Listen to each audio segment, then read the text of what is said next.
I was coming back from Leicester's hardware bag of hex bolts, 2 cans of primer, nothing exciting, when I saw them. 3 cars, parked on my gravel road like it was a lot. Not near it. On it. On it. One of them had its front bumper pressed up against my workshop gate close enough that I could see the rust transfer on the chrome from where it had nudged the steel. I pulled over and sat there for a second with the truck running. Then I got out. There was an orange cone at the road entrance with a laminated card zip-tied to it. I stood there and read it. Then I read it again.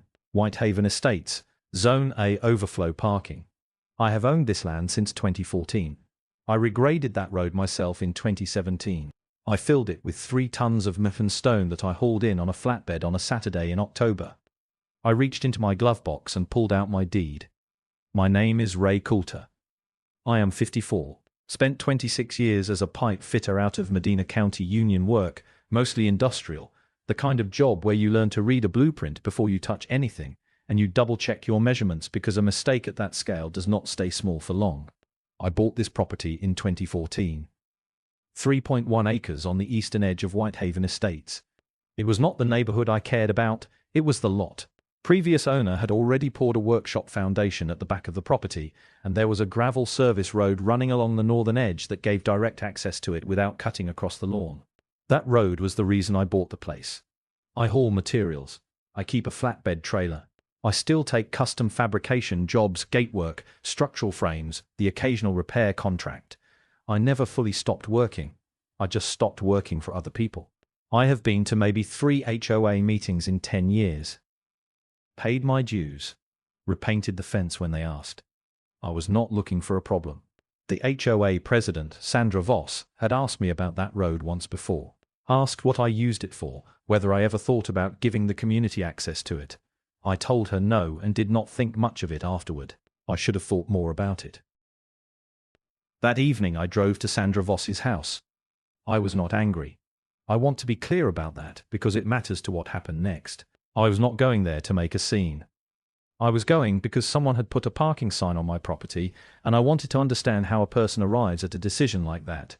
She lives 4 streets over, a corner lot, bigger than most in Whitehaven, with a flagstone path from the driveway to the front door that I would notice before because whoever laid it did not account for frost heave, and 2 of the stones had already started to cant. I noticed it again that evening. Old habit. I rang the bell. She answered holding a binder. Not a folder, not a notepad, a full 3-ring binder, white, with a label on the spine that read Whitehaven Estates Governing Documents, Current. She was holding it the way you hold something you want the other person to see you holding. I registered that immediately. She also did not look surprised to see me. That registered too. Before I could say anything, before I could even get my name out, she told me the HOA board had voted to activate a shared access corridor provision in the community's governing documents. She used that phrase exactly. Shared access corridor provision, flat and practiced, like she would said it a few times already, maybe in a mirror, maybe to the board. I asked her to show me. She opened the binder to a tabbed section near the back and handed me a photocopy. 3 pages. The header read Whitehaven Estates CC&R Amendment, Addendum C, ratified 2009. The language was dense in the way that things are dense when someone wants them to be hard to read long sentences. Clause inside clause, definitions that referred to other definitions. I stood there on her front step and read it. I am not a lawyer, but I spent 26 years reading technical documents where the difference between a 1/2 inch and a 3/4 inch fitting means a system fails at pressure. I know how to read something carefully. 2 things caught my attention before I finished the first page. The first was the font in the header. It did not match the font in the rest of the binder. Not dramatically, you would not notice it unless you were looking at the 2 side by side, which I was because she would left the binder open. The header on her older documents used a serif typeface. This one was sans serif. It was a small thing. I kept reading. The second thing was the notary stamp on the last page. I have signed enough certified documents in my working life to know what a notary stamp is supposed to look like. The embossed seal, the commission expiration date, the county. This one had all of that. But the ink was too even. Embossed stamps leave a slightly uneven impression because you are pressing a mechanical seal into paper. This looked like it had been printed. I did not say either of those things out loud. I handed the document back and asked her one question. Is this recorded with the county? She paused. It was maybe 2 seconds, not long enough that someone else would have clocked it, but I was watching her the way I watch a pressure gauge. She said HOA governing documents do not require county recording to be valid against residents, that the CC&Rs were binding on all lot owners in Whitehaven by virtue of the original deed covenants they signed at purchase. I said I understood that. I asked again whether this specific amendment had been recorded. She said the board's legal counsel had confirmed the document's validity.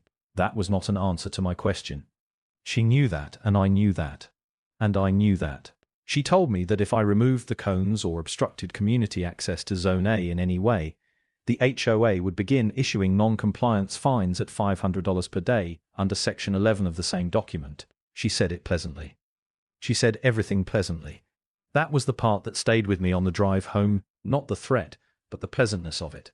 Like the outcome was already settled and she was just being courteous about the timeline. I drove home. My dog was waiting at the back door.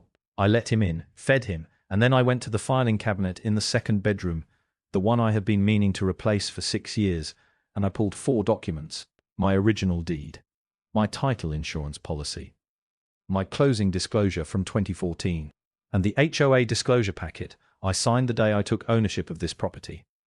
I laid them out on the kitchen table and I started reading. I was not looking for anything specific yet. I was just reading the way you read something when you know a number does not add up, but you have not found the wrong entry yet. I found it at 12:47 in the morning.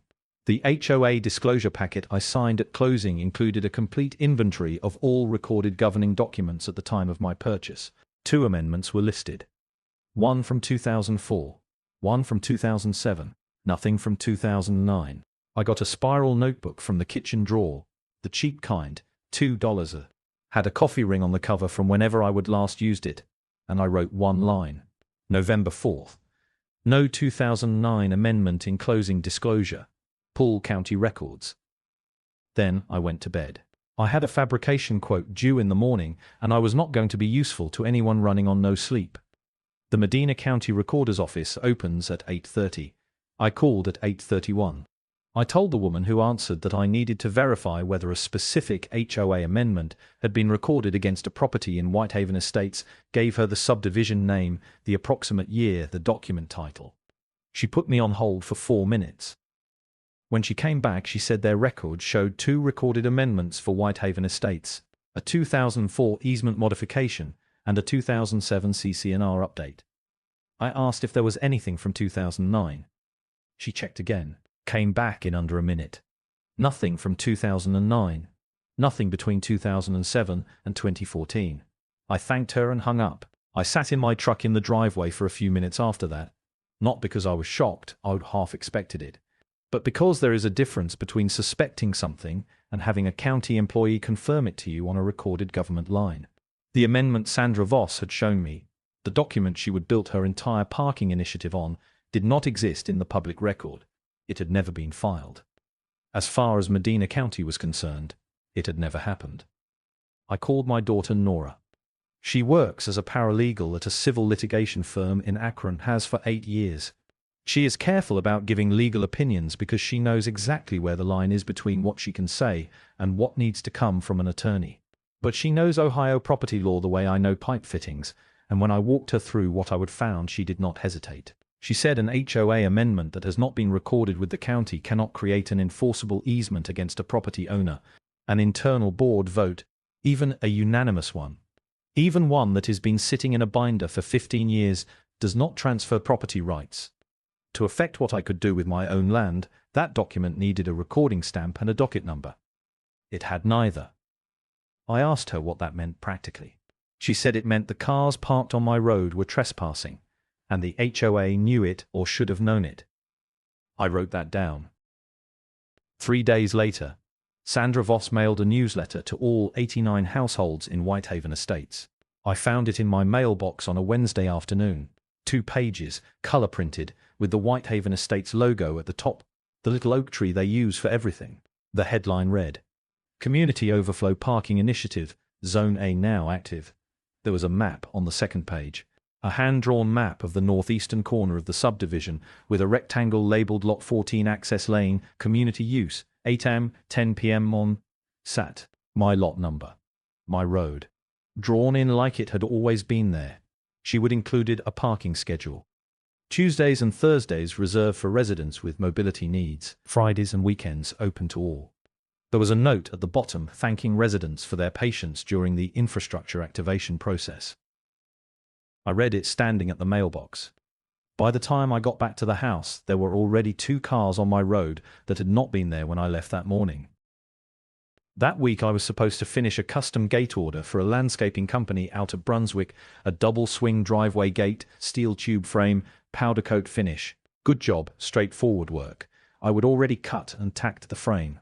All I needed to do was run my flatbed down the road to the workshop, load the materials I had staged near the back fence, and get them inside for final welding.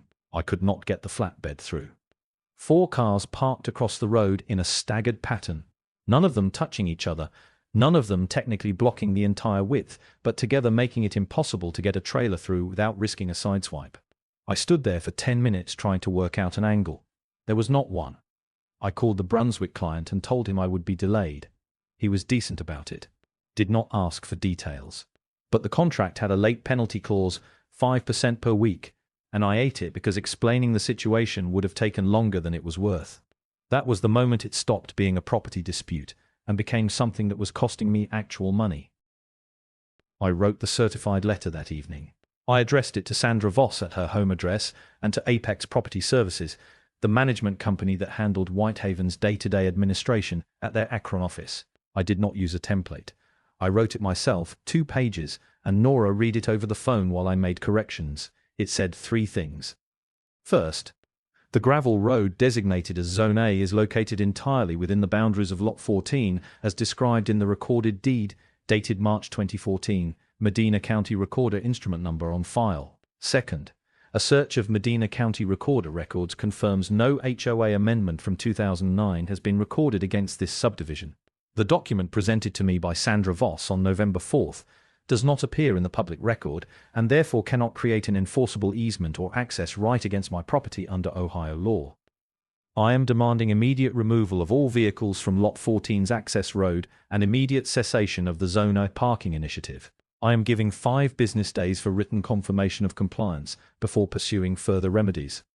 I sent both letters certified mail, return receipt requested, dropped them at the post office at 7 a.m. on a Thursday. Apex responded first. 11 days later, well outside my 5-day window. It was a single paragraph on company letterhead. It said that Lot 14's owner had been found in non-compliance with Whitehaven Estates governing documents and that fines would begin accruing at $500 per day, effective immediately. It referenced Section 11 of the CC&Rs. It did not mention my county recorder search. It did not mention the recording issue. It did not address a single thing I had actually written. It was a form letter. I could tell, because the salutation said Dear Homeowner. Sandra's response came 2 days after that, through Apex, not directly. 2 sentences. She said my claims regarding the amendment's validity had been reviewed by the HOA's legal counsel and found to be without merit. She said the parking initiative would continue as scheduled. I added both letters to the spiral notebook. Taped them to the inside back cover so they would stay flat. By the end of that week there were 6 cars on my road most evenings. Someone had started parking there overnight. I photographed each one license plate, timestamp, date. I kept the photos in a folder on my phone labeled Lot 14. I was not agitated doing it. I was just keeping records the same way I keep records on any job, because at some point you are going to need to show someone exactly what happened and exactly when. The notebook was already 14 pages in. 12 days after my certified letters went out, a document arrived by courier. Not mail. Courier. Someone had paid for same-day delivery on a manila envelope, which told me something about how seriously Sandra was taking the paper trail at this point, or how seriously she wanted me to think she was taking it. It was a formal board resolution. 4 pages signed by 4 of the 5 board members, with Sandra's signature at the top as board president. It stated that following a review of Lot 14's access road designation, the Whitehaven Estates Board of Directors had voted to formally recognize the gravel road as a community access surface under the shared corridor provision. It further stated that any physical obstruction of said surface by the lot owner would constitute interference with HOA common area access and subject the owner to accelerated fines and potential legal action. The last paragraph ordered me to remove my gate within 10 business days. That was the chain-link gate I would installed at the road entrance the week before, padlocked, nothing fancy, just something to stop cars from pulling in while I worked out the legal side. Sandra was calling it an unauthorized structure. The resolution included a photograph of it, printed in the bottom corner of the last page like evidence. I set the document on the kitchen table next to the spiral notebook and read it twice. Then I went outside and checked the padlock. Still there. The violation notices started 8 days later. The first one cited overgrown lawn maintenance, said my grass exceeded the 4-inch maximum height under Section 7 of the CC&Rs. I mow every 10 days. I had mowed 6 days before that notice arrived. I walked the entire front lawn with a tape measure that afternoon, something I recognize is not a normal thing to do on a Saturday, and the tallest blade I could find was 4 3/4 inches near the fence post at the northeast corner. I photographed the tape measure against the grass. Wrote the date in the notebook. The second notice came 4 days after that. Improper outdoor storage, a stack of 2-inch steel square tubing I had staged near the workshop exterior wall, which I had been storing in that exact location since 2018. The notice said it violated Section 9, Aesthetic Standards for Lot Maintenance. I pulled up a photo on my phone from a neighborhood directory the HOA itself had published in 2021, a wide shot of the eastern lots taken for their anniversary newsletter. My tubing stack was visible in the background, right where it had always been, in a photo the HOA had printed and mailed to every resident. I added that to the notebook too. The third notice was the gate unapproved fence installation, same $500 per day fine structure as the parking non-compliance. I was now theoretically accruing fines on 2 separate violations simultaneously, which would have been alarming if I believed for a second any of it would hold up. The fourth notice was a noise complaint. It said a resident had reported excessive noise from my property on a Tuesday between 2 and 4 p.m. I had been in Akron on that Tuesday. I had a receipt from a fastener supplier timestamped 2:47 p.m. 4 notices in 18 days, all of them referencing different sections of the CC&Rs, all of them arriving in the same white envelopes with the Whitehaven oak tree logo in the upper left corner. I lined them up on the kitchen table and looked at them for a while. What struck me was not the volume, it was the timing.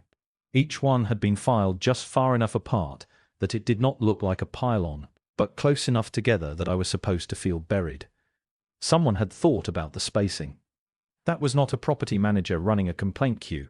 That was a specific decision about how much pressure to apply and how fast. I went to the board meeting that month. Third one I would attended in 10 years. It was held in the Whitehaven clubhouse on a Monday evening, drop ceiling, folding chairs, a folding table at the front where the board sat behind name placards. 12 residents in attendance, which I was told was a fairly normal turnout. Sandra ran the meeting. She was efficient and organized, and she moved through the agenda without pausing long enough for questions to develop. When she got to the item labeled Lot 14 Access Compliance Update, she summarized it in about 90 seconds, said the board had issued appropriate notices, that the matter was proceeding through standard channels, and that she expected resolution shortly. She did not look at me when she said it, which I thought was deliberate. The board vote that had formalized the parking designation had been 4-1. I knew who the 4 were from the resolution document. 3 of them were Sandra's immediate neighbors, 2 of whom had lived in Whitehaven longer than she had, and whose names appeared alongside hers on various community committee rosters going back years. The 4th was a man named Doug Ferris, who I knew only by sight and who nodded at everything Sandra said, with the energy of someone who had stopped forming independent opinions some time ago. The one dissenting vote was a man named Phil Garza. He was newer to Whitehaven, moved in about 3 years ago, worked in insurance, kept to himself mostly. He caught up with me in the parking lot after the meeting. He was careful about how he said things, measured, like he was aware that parking lots have ears, but he told me 2 things before we went to our separate cars. The first was that the board session where the parking resolution was voted on had been called with less than 72 hours notice and had not been announced to residents through the standard newsletter cycle. Most of Whitehaven had no idea it had happened. The second thing he said more quietly. He told me Sandra had brought up my road in 2 previous board meetings, 2020-21 and 2022, as a potential easement acquisition. Both times she had proposed approaching me about purchasing access rights. Both times the board had declined because the reserve fund did not have room for it. Phil said he remembered because he would been surprised the first time he had not known the road was not already HOA property. I thanked him and got in my truck. I drove home, let the dog out, sat at the kitchen table. She had tried to buy it. The board said no. So she built a document that said she already owned the right and then activated it when she thought I would be too confused or too tired to look closely. That was the part that stayed with me. Not the fines, not the gate notice, not the 4 violation letters with their careful spacing. The calculation of it. The decision that my property was available because she would decided it was, and that the paperwork was just a formality she could handle herself. I opened the notebook to a fresh page and wrote Phil's name and what he would told me. Then I wrote one more line underneath it. Pull board meeting minutes, 2021 and 2022. Nora found Walt Freeland through a colleague at her firm. She called me on a Thursday evening and said she would found a retired title attorney in Akron who occasionally consulted on property disputes, someone her colleague had used twice before on easement cases. She said he was semi-retired, did not take on full representations anymore, but would review documents for a flat consultation fee and give an honest opinion. She said her colleague described him as the kind of person who had seen enough HOA paperwork to know immediately when something was wrong. I said send him what we have. Walt called me 4 days later. He had a quiet, unhurried way of talking, the kind of voice that belongs to someone who stopped being impressed by things a long time ago. He said he would review the amendment, the county recorder search results, and the closing disclosure I would scanned and emailed to Nora. He said he wanted to tell me about the notary stamp first. The stamp on the 2009 amendment belonged to a notary commission issued to a woman named Bernice Holt, Medina County, commission number on file. Walt had pulled her commission history from the state database, something apparently anyone can do. It is public record. It had taken him about 4 minutes. Bernice Holt's commission had expired in 2003. A notary whose commission expired in 2003 cannot legally notarize a document in 2009. It is not a technicality or a grey area. The stamp on that document was either used illegally or it was not used in 2009 at all. I wrote that down while he was still talking. He said there was a second issue with the document's formatting. The acknowledgement language in the signature block, the specific phrasing used to certify that the signatories appeared before a notary and executed the document voluntarily, matched a standardized format that the Ohio State Bar Association had not recommended for HOA documents until 2014. Before that, the language varied. He would reviewed enough pre-2014 HOA amendments in his career to know the difference, and the language in Sandra's document did not read like something written in 2009. It read like something written by someone who looked up the current standard format and used it without knowing it had not existed yet. I asked him what his overall assessment was. He said the document had not been recorded, used a notary stamp that was legally expired at the time of the supposed signing, and contained formatting inconsistent with its claimed date. In his professional opinion, the amendment was not a valid legal instrument. More likely than not, he said, and he was choosing his words carefully. It had not been created in 2009. I sat with that for a moment. Then I asked him something I would been thinking about since Phil Garza's parking lot conversation. I asked him whether there was a legal strategy that involved establishing use of someone else's property over time without their consent, and whether that was what he thought Sandra had been trying to do. He said yes. He called it a prescriptive easement play. The concept is straightforward. If a party uses another person's property openly, continuously, and without the owner's permission for a long enough period, they can potentially claim a legal right to continue that use. In Ohio, the statutory period for adverse possession is 21 years, but easement claims under certain conditions can move faster, particularly when the use has been visible and the owner has taken no action to stop it. He said Sandra's strategy, as he understood it from what I would describe, was to establish documented community use of the road parking schedules, newsletter announcements, board resolutions, and then argue later that the access had been a recognized community practice. The fraudulent amendment was not the endgame. It was the foundation. Something to point to if anyone questioned how the use started. He said, "You caught this early. That matters more than you might think right now." I asked him how early was early enough. He said early enough was before you stopped objecting. As long as I had been actively contesting the use-certified letters, cease and desist, the clock on any prescriptive claim could not run. The moment I went quiet was the moment the timeline started working against me. I had not gone quiet. The board meeting minutes arrived from Apex 10 days after Nora filed the records request. She had cited Ohio Revised Code 5512, which requires HOA management companies to provide copies of meeting minutes to lot owners upon written request within a reasonable time frame. Apex had initially responded saying minutes were available for review at their office during business hours. Nora replied citing the statute again and asking for electronic copies within 5 business days. They arrived on day 4. I printed all of them. 47 pages covering meetings from January 2019 through the previous month. I was not sure what I was looking for exactly, so I read the whole thing. It took most of a Saturday evening. My dog slept on the floor next to the chair. I went through page by page with a highlighter, which is something I had not done since I was studying for my journeyman's exam in 1994. I found what I was looking for on page 31. March 8, 2022 board meeting. Under new business, the minutes recorded. Voss proposed expiration of access easement acquisition from Lot 14 owner for Northern Access Lane. Estimated cost $800 per legal counsel estimate. Motion to authorize negotiation failed 3-2. Negotiation failed 3-2. Budget constraints cited. I read it again. Then I found page 38.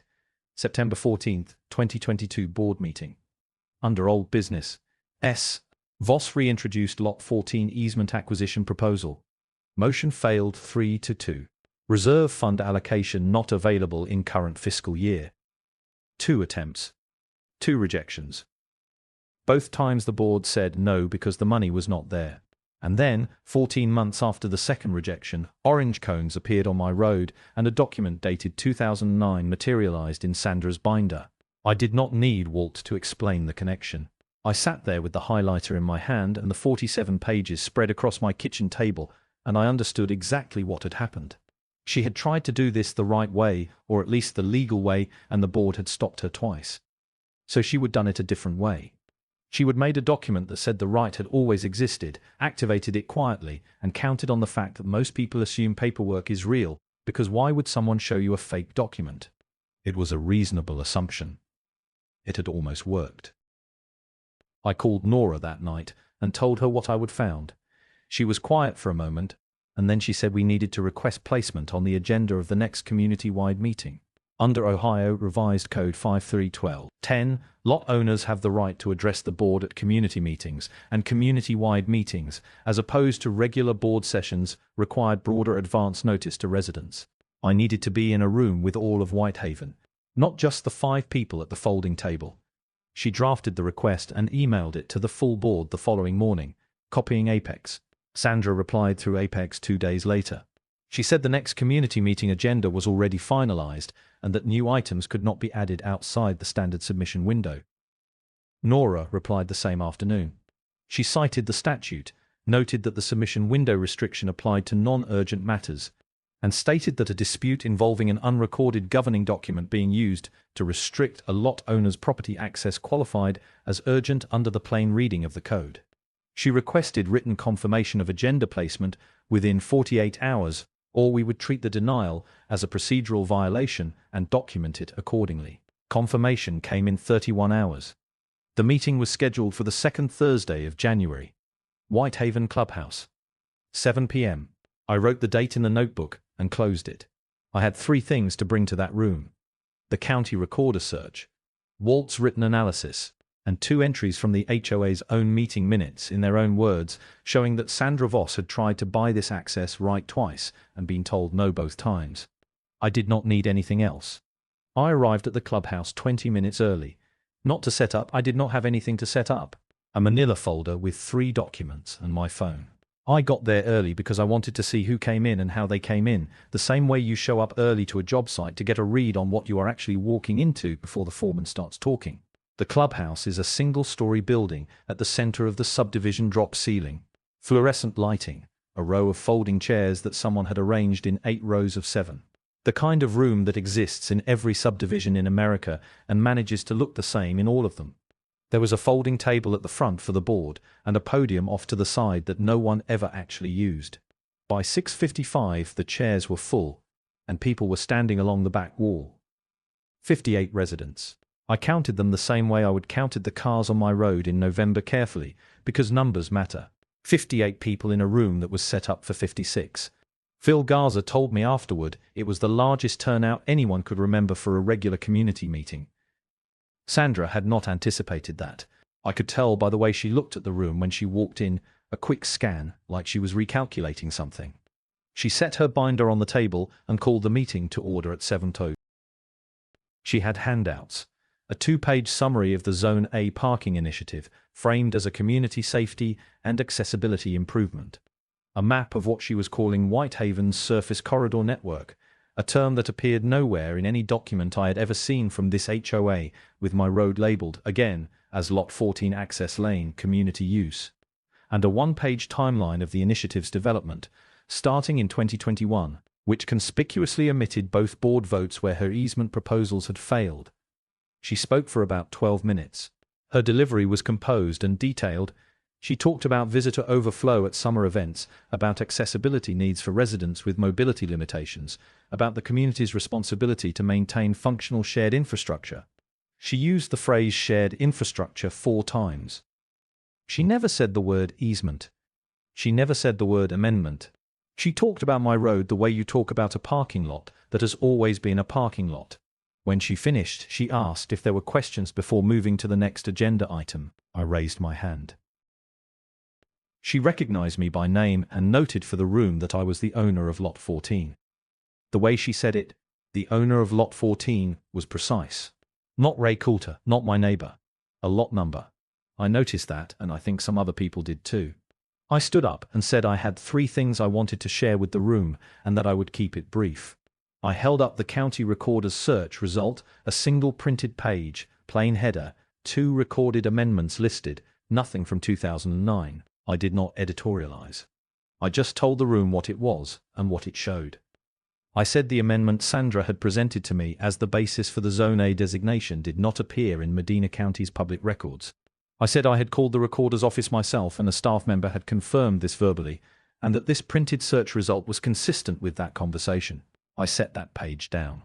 I summarized Walt Freeland's findings without going into excessive detail. Retired title attorney, 40 years in Ohio property law, reviewed the amendment at my request. Notary commission expired in 2003. Signature block language inconsistent with 2009 formatting standards. His written opinion was in the folder if anyone wanted to see it after the meeting. I set that summary down. Then I picked up my phone. I read 2 entries from the board meeting minutes aloud. March 2022. Sandra's proposal to purchase an easement from me failed 3-2-2. September 2022, same proposal, same result. I read them slowly, and I read them exactly as written, without commentary, because they did not need any. Then I sat down. The room was quiet for a moment in the specific way a room goes quiet when it is processing something rather than simply waiting for the next person to speak. Sandra responded without hesitating. She said Walt Freeland was not a licensed practicing attorney and his analysis carried no legal weight. She said county recorder searches were not infallible and that recording gaps occurred regularly in older documents.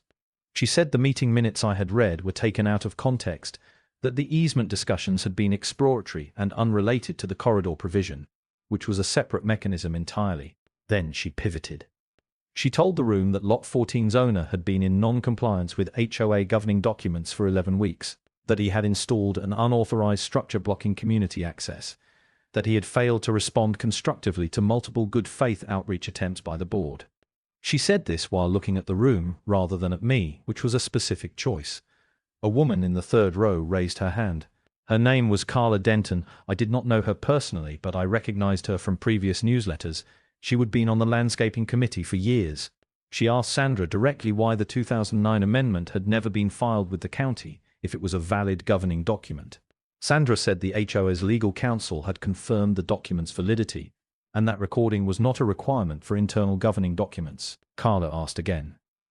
Simpler this time, she said. But why was not it filed? Sandra said she was not in a position to speak to decisions made by a previous board. That answer landed badly. You could feel it. 3 or 4 people shifted in their chairs. A man I did not recognize leaned over and said something quietly to the person next to him. Phil Garza spoke next. He did not stand up, he just spoke from his chair, which somehow made it more authoritative. He pulled up the Ohio statute on his phone and read the relevant section aloud. Lot owners have the right to rely on recorded governing documents at the time of purchase, and amendments affecting property use must be recorded to be enforceable against subsequent purchasers. He read it plainly, no drama, the way you read a measurement off a tape. A man near the back wall asked why residents had not been notified about the special board session where the parking resolution was approved. Sandra said special sessions were permissible under the bylaws with 72-hour board notice. The man said he understood that. He asked why residents had not been told. Sandra said resident notification for special sessions was at the board's discretion. The man said, "That seems like something that should change." Several people nodded. Not theatrically, just the small nod of someone who has just agreed with something obvious. And then Sandra said the thing that changed the room. She had been pressed for about 15 minutes at that point, not aggressively, just persistently, the way a room full of people asking reasonable questions tends to press. And she said, firmly and clearly, in a voice that suggested she had said it before and found it useful. In a planned HOA community, individual lot lines are administrative boundaries, not absolute property rights. She said it the way you say something that is supposed to end a discussion. It did not end the discussion. It ended something else. The room went quiet in a way that was different from before. Not the quiet of people processing, the quiet of people deciding something. I watched it happen. I have been in enough rooms where the temperature changes to know when it is changed. No one erupted. No one stood up. Carla Denton wrote something down in a small notebook she would brought. Phil looked at the table. A woman near the window looked at Sandra for a long moment and then looked away. Sandra tabled further discussion and moved to the next agenda item. The meeting ended at 8:34. In the parking lot afterward, 4 different residents stopped me. A couple who lived 2 streets over said they would been using Zone A since November because it was on the map and they had no idea it was not community property. A man named Gerald who had the lot adjacent to mine said he would been wondering about that road for months, but assumed it was already HOA land. A younger woman I did not recognize said she wanted to know what else was in the CC&Rs that she had not been told about. I did not have good answers for most of it. I told them what I knew and said I would let people know how it developed.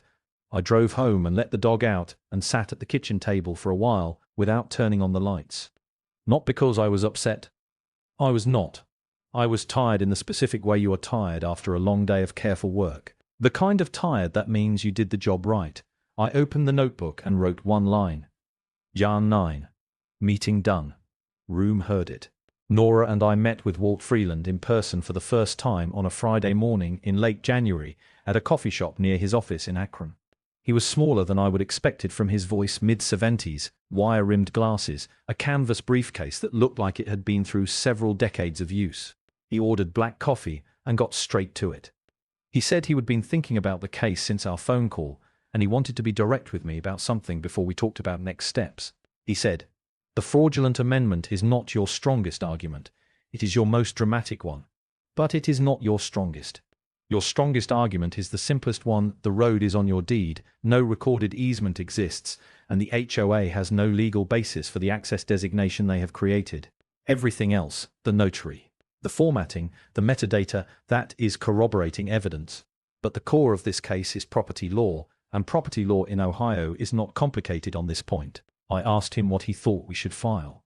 He said 3 claims. Quiet title, establishing on the record that I held exclusive rights to the gravel road with no encumbrance. Trespass against the HOA and Sandra Voss individually for the vehicles and the parking initiative. And fraud for the fabricated amendment, which was the piece that made the other 2 possible. He said the fraud claim was the one that would get Sandra's personal attention. The quiet title and trespass claims were against the HOA as an entity.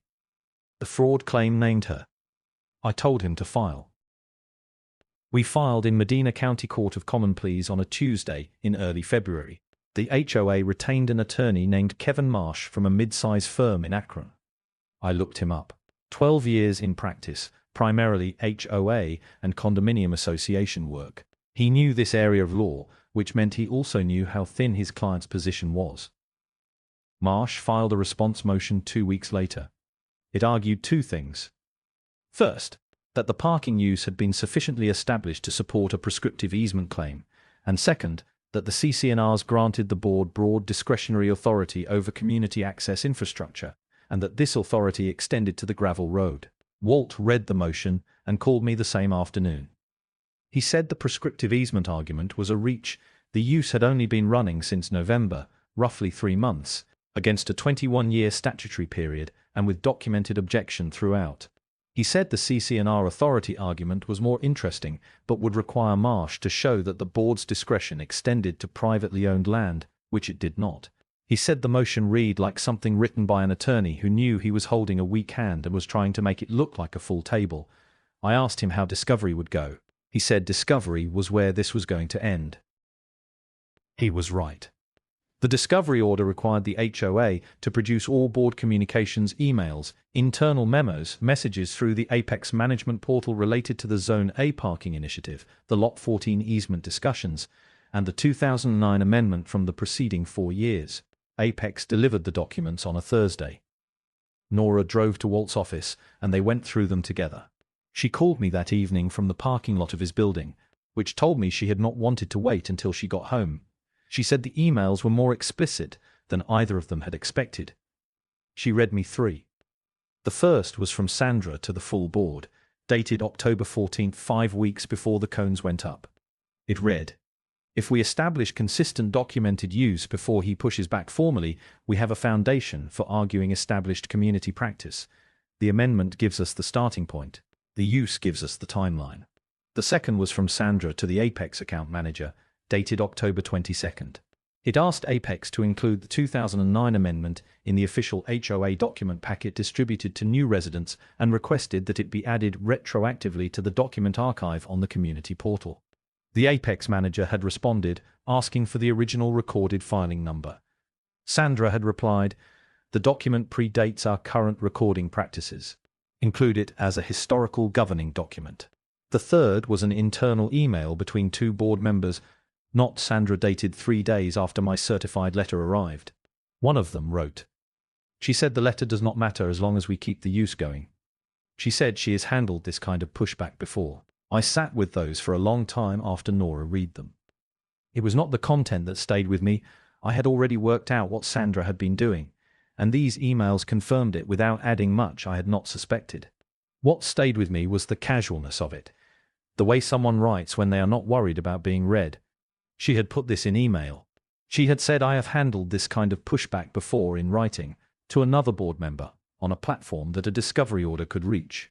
That was either arrogance or inexperience. Either way, it was the case. Nora flagged the metadata issue 2 days into document review. The HOA had produced the amendment file as part of the discovery package, a scanned PDF, which was what Sandra had always provided, but this time with the original digital file attached as a secondary document per the discovery protocol. Nora opened the file properties on a Tuesday afternoon at her kitchen table. Created August 19, 2022. Modified August 21, 2022. She called me immediately. A document created in August 2022, purporting to be a 2009 amendment, with no explanation in the file history for why a 13-year-old governing document would have a 2022 creation date unless it had not existed until 2022. Marsh's response, when Walt raised it in pre-hearing filings, was that the digital file represented a reformatted version of an original paper document, and that the creation date reflected the digitization, not the document's origin. It was the only argument available to him. It was also an argument that required the court to accept, without evidence, that an original paper version existed somewhere, and had simply never been produced, recorded, or referenced by anyone until it became convenient. The judge was going to hear that argument in person. The preliminary injunction hearing was held on a Thursday morning in late March. Courtroom 4, Medina County Courthouse. Wood-paneled walls, fluorescent lighting not unlike the clubhouse, the same kind of institutional quiet. I wore the same thing I wear to any meeting where I need to be taken seriously: dark pants, a collared shirt, clean boots. I sat beside Walt at the plaintiff's table, and I kept the spiral notebook in my jacket pocket, which was irrational but felt right. Walt presented the case in 40 minutes. He was unhurried and systematic: county recording history, closing disclosure, Walt's own analysis of the notary stamp and formatting, the October 14th email, the metadata. He laid it out the way you lay out evidence on a workbench. One piece at a time, in the order that makes the picture clear. Marsh argued the metadata reformatting theory and the CC&R authority claim. He was competent and prepared and working with what he had. At one point, the judge asked him directly whether he could produce any evidence that an original paper version of the 2009 amendment had existed prior to August 2022. Marsh said the HOA's records from that period were incomplete. The judge wrote something down.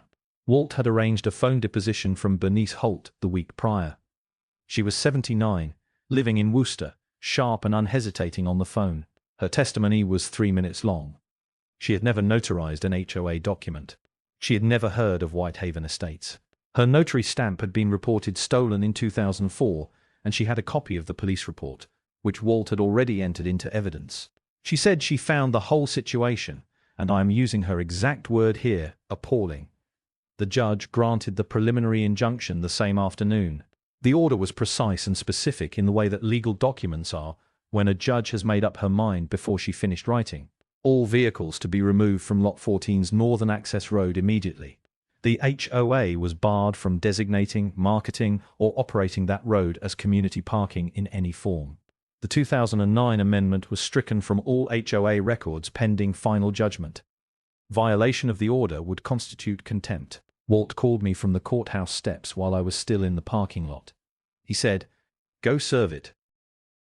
I called the sheriff's office that afternoon. A deputy served the injunction on Sandra Voss at her home at 3:15 p.m. and on Apex Property Services at their Akron office at 4:00 p.m. At 4:30, 2 flatbed tow trucks pulled into Whitehaven Estates. There were 6 vehicles on my road. I watched from the workshop door. I did not take photographs. I had enough photographs. I just stood there with my coffee and watched the drivers work. It took about 40 minutes. The tow trucks left. The road was empty for the first time since November. Word moved through Whitehaven the way news moves through a small community: fast and slightly distorted, but mostly accurate. By 6 p.m. I had 3 voicemails. A couple 2 streets over saying they had not known it was my road. A woman named Carla Denton saying she had more questions about the CC&Rs and asking if I would be willing to talk. At 9:07 p.m., Sandra Voss emailed her resignation to the board. 1 sentence and her name. No explanation. No acknowledgement of the case or the injunction or the 5 months that had just happened. Just a sentence and a name and a time stamp. I read it on my phone standing in the kitchen. Then I put the phone down and finished my dinner. The final judgment came 6 weeks later. The court found for the plaintiff on all 3 counts. Quiet title confirmed. The gravel road was my exclusive property with no encumbrance, recorded in the public record. Trespass established. The HOA was ordered to pay $11,400 in compensatory damages for my documented loss of property use, including the Brunswick Gate job penalty and 4 months of restricted workshop access. The fraud claim against Sandra Voss individually was settled out of court before the final hearing terms sealed, which was her attorney's condition, and one Walt said was worth accepting. I did not ask Walt what the settlement number was. He told me anyway. I am not going to repeat it here.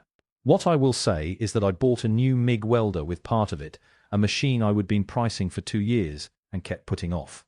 It is bolted to the welding station in the workshop right now. It works well. The morning after the injunction, I woke up at 5:45, same as always. I made coffee, let the dog out, stood at the kitchen window while the yard came into focus in the early light. Nothing looked different from the outside. Same fence, same workshop roof visible above the back tree line. Same gravel road running along the northern edge of the property the way it had run since before I owned this land. But when I pulled my truck out of the garage and drove it down that road at 6:15 in the morning, no cones, no cars, no laminated signs, something settled in my chest that I had not realized had been tight since November. I parked beside the workshop, killed the engine, and sat there for a minute. The dog was in the passenger seat. He looked at me like he was waiting for something to happen. I told him nothing was going to happen. That was the point. I finished the Brunswick Gate job that week. 3 weeks late, which I had already accounted for with the client. I loaded the frame sections onto the flatbed on a Tuesday morning, ran them down the road to the workshop, and spent 2 days on final welding and grinding and the powder coat finish. Dark green, same as the client had specified. I loaded the finished gate on Friday morning and delivered it myself. The client shook my hand and did not ask why it had taken as long as it did. I appreciated that more than I said. That job mattered to me not because of what it was worth, it was a few $100s after materials, but because finishing it meant the road was doing what the road was supposed to do. It meant the thing Sandra had disrupted was working again. Not symbolically, literally and practically working, the way it had worked every day for 10 years before she put cones on it. Phil Garza was elected interim board president at the emergency session called 4 days after Sandra's resignation. He did not campaign for it. From what he told me afterward, he was the only board member willing to take the chair on short notice, and the remaining members voted him in because the alternative was leaving the seat empty while the HOA was still named in active litigation. He said he accepted it because someone had to, and because he would watched what happened when the person in that chair decided the rules only applied to other people. His first act as interim president was to commission an independent audit of all HOA governing documents, everything in the official record going back to the subdivision's founding in 1998. He hired a title company out of Cleveland that specialized in HOA document review. They worked through the archive over 3 weeks. They found 3 additional amendments that had never been recorded with the county. None of them involved property access or anything as significant as what Sandra had done with the 2009 document. 2 were aesthetic guideline updates, 1 was a fee structure revision. But all 3 had been presented to residents as binding governing documents for years without the legal standing to be enforceable. Phil sent a letter to every household in Whitehaven explaining what had been found, what it meant, and what the board was doing about it. The letter was 2 pages, plain language, no HOA speak. I read it twice. It was a good letter. Several of the neighbors who had been parking on my road came to me personally in the weeks after the injunction. Not all of them. Some people have a hard time with that kind of conversation, and I understand it.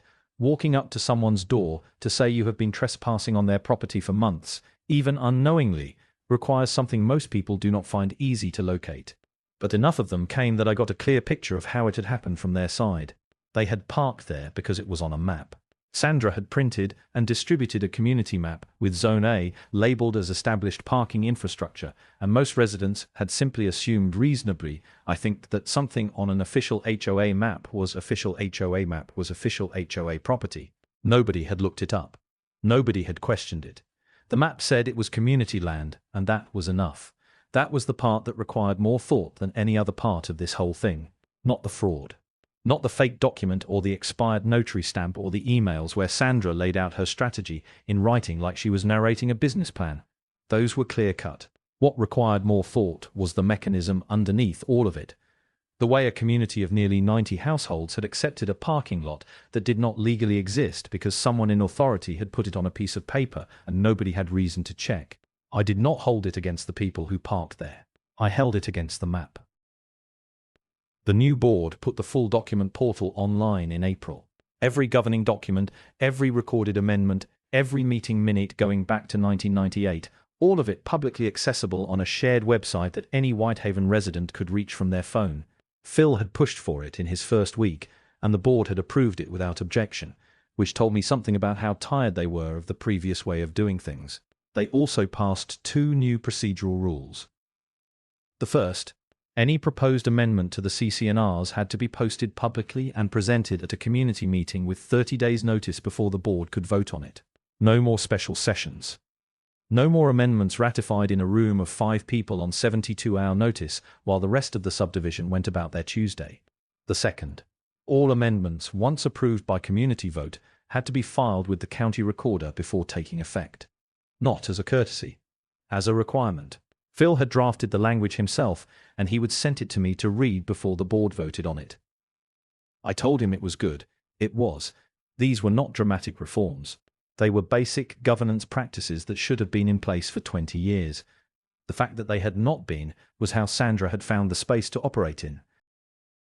I finished the workshop storage project in May. I would been planning it since 2021, a full wall of steel shelving along the east side of the workshop, pegboard panels for hand tools, a dedicated welding station with proper cable management, and a fire-resistant curtain. I had the materials staged. I had the design sketched out in a notebook, a different notebook from the legal one, an older one with graph paper pages that I use for fabrication layouts. I could not start it while the road was blocked because half the materials were on the wrong side of the property and I could not get my equipment through. After the injunction, I started pulling things together on weekends and I finished it across 3 Saturdays in May. It is nothing anyone else would care about. Steel shelving and pegboard. But I had been planning it for 2 years, and now it was done, and every time I go into that workshop and set a tool back in its place on the pegboard, I think about the fact that I almost let someone take the access that made it possible. Almost. Sandra moved out of Whitehaven Estates the following winter.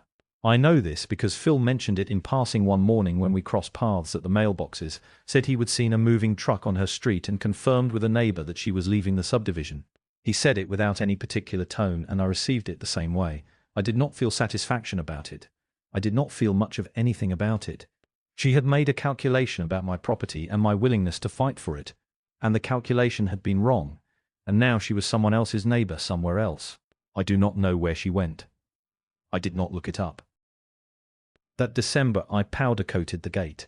The chain-link gate at the entrance to the gravel road, the one Sandra had called an unauthorized obstruction in her formal board resolution, the one the HOA had ordered me to remove, the one I had padlocked and kept standing through 5 months of violation notices and legal filings. After the judgment I would be meaning to do something about it, and in December I finally pulled it off the hinges, took it to the workshop, ground down the surface, and sprayed it dark green. Same colour as the workshop door. Same colour as the Brunswick gate I would finished in the spring. I rehung it on a Saturday afternoon in early December, just before the light went. I lock it every evening now. Not because I am worried, I am not worried. The road is in the county record as mine, unencumbered, in plain language that leaves no room for a second interpretation. I lock it because it is my gate on my road, and locking it in the evening is just what you do with a gate you own. I drove down it on my way back to the house that evening, same as I do every day. 3 tons of Devon stone, regraded in 2017. Mine. I have been thinking about what to say here for a while. Not because the story is complicated, it is not, when you strip it back. Someone wanted something that belonged to me, built a document to justify taking it, and counted on me not looking closely enough to know the difference. That is the whole thing. Everything else, the violation notices, the board resolutions, the certified letters, the courtroom, that was just the distance between the plan and the outcome. What I keep coming back to is the parking lot at the Medina County Recorder's office.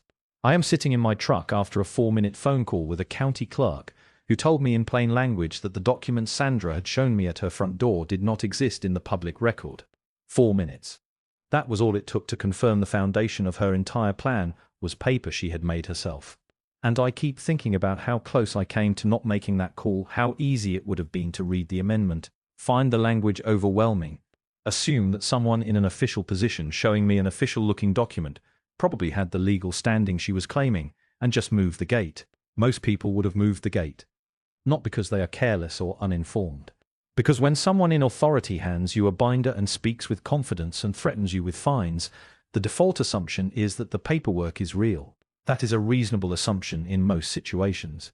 Sandra knew it was a reasonable assumption. She was counting on it being reasonable enough that I would act on it before I thought to verify it. The one thing I would leave anyone watching this with is simple. Anything that affects your property, an easement claim, an HOA designation, a document someone tells you has always been in the governing rules, verify it at the county recorder's office before you respond to it. Not because you should assume everyone is lying to you, but because recorded documents are public record for exactly this reason. It takes a phone call. Sometimes it takes 10 minutes. In my case, it took 4 minutes and changed everything. I am not someone who looks for fights. I spent 26 years in a trade where you learn pretty quickly that the job goes better when everyone understands the plan before anyone picks up a tool. I paid my HOA dues for 10 years without complaint. I repainted my fence when they asked. I went to 3 meetings in a decade. But there is a difference between being cooperative and being compliant about something that is not true. And that difference is worth knowing, because the people who run these schemes, and Sandra was not the first and will not be the last, they are counting on you not knowing it. If something like this has happened to you, a board, a neighbor, somebody showing up with a folder full of paperwork telling you what you can and cannot do with land that belongs to you, I want to hear about it. Put it in the comments. Tell me what happened and whether you fought it and what you found when you started looking closely. And if you want to see how these things play out when someone decides not to move the gate, stay around. There is more where this came from.